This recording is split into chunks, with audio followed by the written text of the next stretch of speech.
Fala galera do GV, tudo bem com vocês?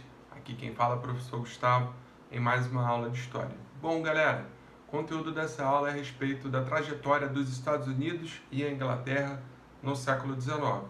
Para começo de conversa, tanto a Inglaterra quanto os Estados Unidos, eles vinham passando por um processo de amplificação do parque industrial. Eles vinham se desenvolvendo muito nesse setor.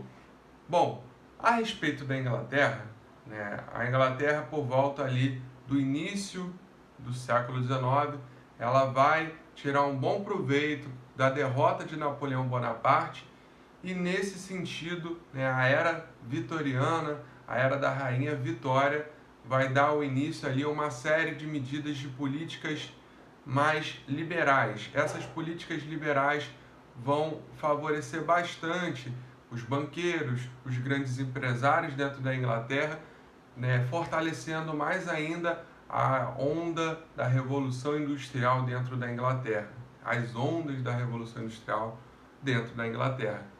Com o aumento da produção industrial, cada vez mais ficou latente ali, ficou escrachado na cara das pessoas que viviam dentro da Inglaterra, de que aquela produção deveria ser escoada. E nesse sentido, cada vez mais a Inglaterra vai buscar se mexer para intervir na política de outros estados. Bom, de que maneira? Eles vão apoiar muitas das vezes determinadas lideranças locais em determinadas colônias ou territórios, e ao apoiar essas colônias, a Inglaterra de certa forma se coloca ali como uma parceira, tentando de alguma forma, a partir daquela parceria, tirar um proveito e exercer uma influência sobre aquela localidade. E cada vez mais, à medida que essa relação vai se intensificando, a Inglaterra vai tendo cada vez mais domínio sobre a economia local. Essa é uma das estratégias. Bom, a Inglaterra, de certa forma, ela inaugura o que nós chamamos de neocolonialismo, que é a exploração da matéria-prima dessas localidades a um preço baixo. Ao mesmo tempo, você usa essas áreas para escoar a produção industrial do seu país, no caso a Inglaterra, e ainda por cima, quando a sua mão de obra dentro da Inglaterra se torna mais cara, o que você faz? Você começa a pagar uma mão de obra mais barata dentro dessas localidades. Nesse sentido, nós temos aí a tríade, o beabá do esquema do imperialismo, do neocolonialismo. E aos poucos, a partir desses interesses, cada vez mais nós vamos ter países como a Inglaterra interferindo diretamente ou indiretamente na política de países, de localidades, na África e na Ásia principalmente. Mas nós não devemos nos esquecer que a Inglaterra também exerceu grande influência sobre os países da América Latina. E aí é que entra a rivalidade entre a Inglaterra e os Estados Unidos, pois os Estados Unidos eles já estavam dentro desse continente. E a partir do momento que a Inglaterra começa a se movimentar para exercer uma influência sobre os países da América Latina, os Estados Unidos eles vão se colocar como os donos da América, através da doutrina Monroe, onde basicamente eles vão dizer o seguinte: as potências europeias elas podem pintar e bordar mundo afora, continente africano, continente asiático, mas aqui na América quem manda sou eu. Basicamente é isso, a lógica da doutrina Monroe, que é criada justamente por um presidente que se chamava Monroe.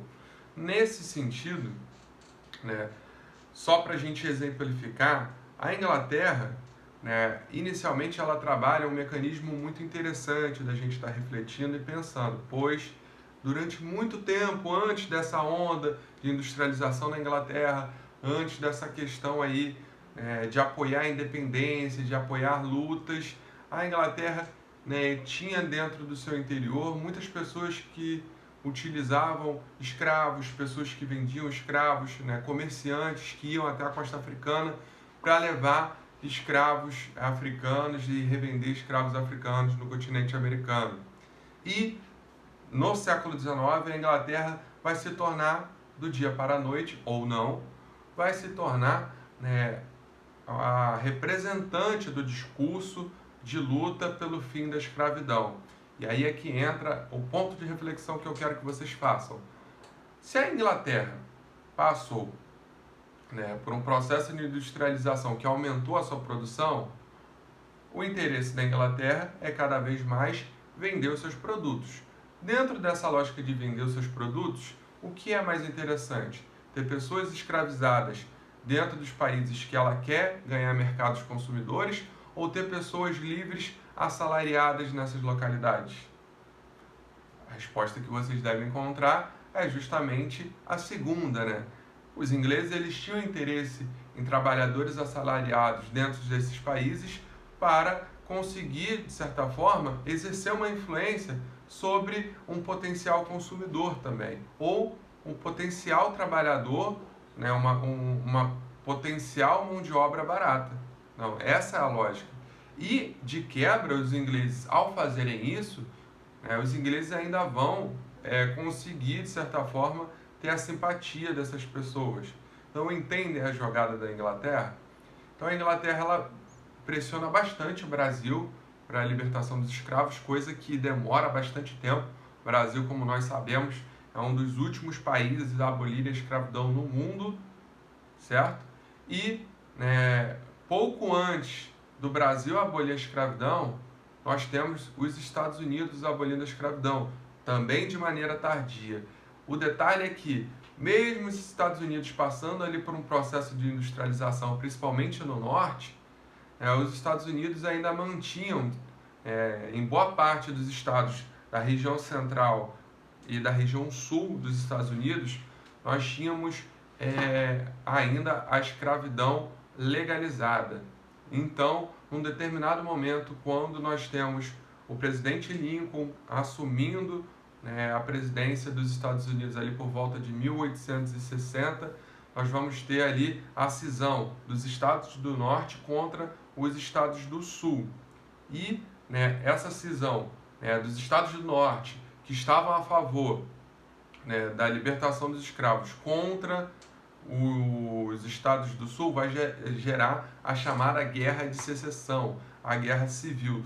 Durante todo esse período, nós vamos ter a morte de muitas pessoas e no final desse processo, enfim, a escravidão vai ser abolida em todos os estados dos Estados Unidos. Só que o detalhe é que vai existir ali uma reação muito grande por parte de pessoas, principalmente que estavam ligadas aos senhores de escravos que viviam no sul.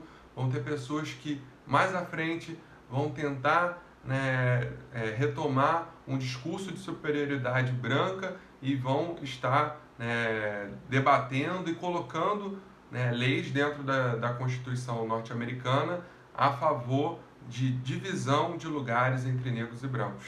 Então, olha que doideira esse lance da Guerra de Secessão. E o detalhe, os estados do norte, muitos dos políticos, muitas das pessoas que viviam no norte, elas tinham essa questão de lutar pela liberdade do escravo, não porque necessariamente eles estavam preocupados com o ser humano. Mais uma vez, voltando àquela questão que eu já tinha levantado a respeito da Inglaterra.